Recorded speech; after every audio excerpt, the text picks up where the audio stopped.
Hey guys, Reed with Rapid Response Training, and if you watched the rifle setup, you saw that this gun has a problem. Something's broken on it, probably the receiver end plate or the buffer tube, maybe the lower, some combination of the three. So we're going to take this thing apart and diagnose. Got a Tapco armorer's wrench here. Not the best armorer's wrench, but you know, whatever. So, oh wow, okay, that was very loose. It wasn't moving. Very, very loose though. Actually, you know what I better do before I do any of this is take this buffer out though. Press the detent down with this little flathead part. Take that out.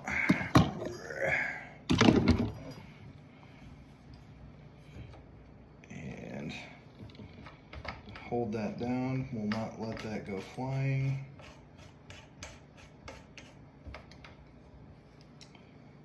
wonder if there's a better way to hold that down.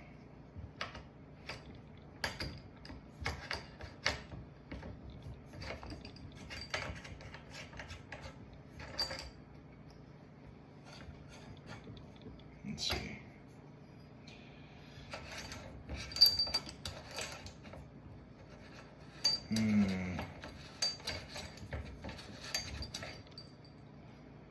The threads on this boy are not looking amazing.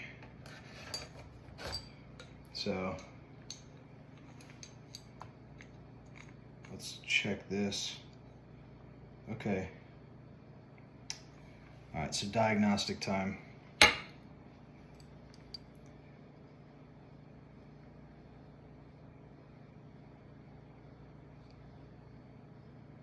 Not super focused, but some of this tab is sheared. If that makes sense, you can see the metal. And it's sheared unevenly because it's been wearing in these threads. So that's the other thing.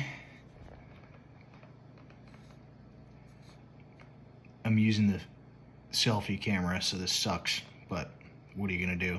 I gotta make sure I'm in frame. I've worn off. Oh, I'm not worn off. I've damaged some of these threads on that buffer tube that have been grinding on that tab. So I'm gonna put the blame here on this Magpul end plate. I don't think the buffer tube failed.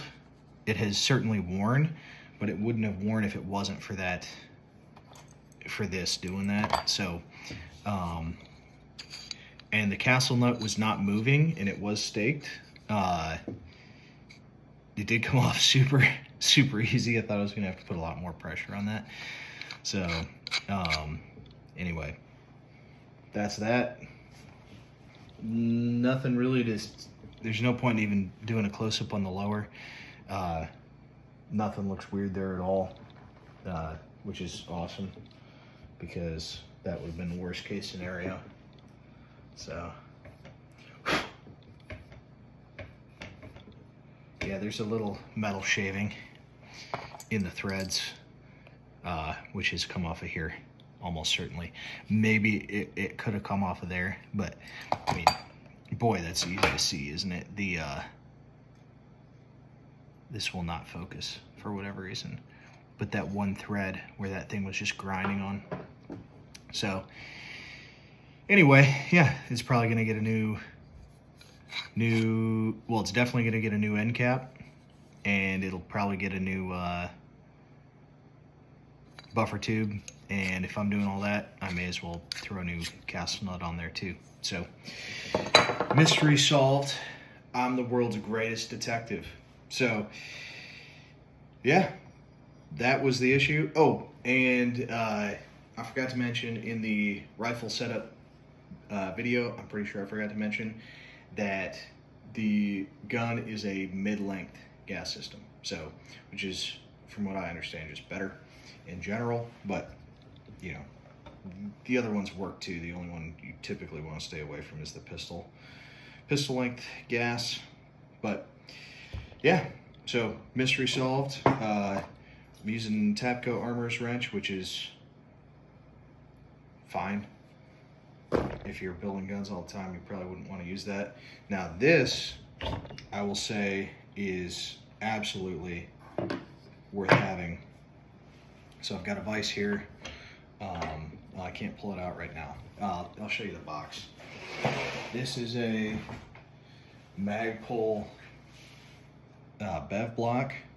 It's just a vise block, and for your gun, it's got an upper side and a lower side, and dude, this thing works so good. Like, I don't do a ton with my guns. They just kind of, like, I'm not tinkering with them, and they were working, so I don't use it a lot, but it's so, like, if you're gonna have one thing, I would say a vise and the block are like the real tools to have. But anyway, read with rapid response training, take care of your gear, and don't be weird.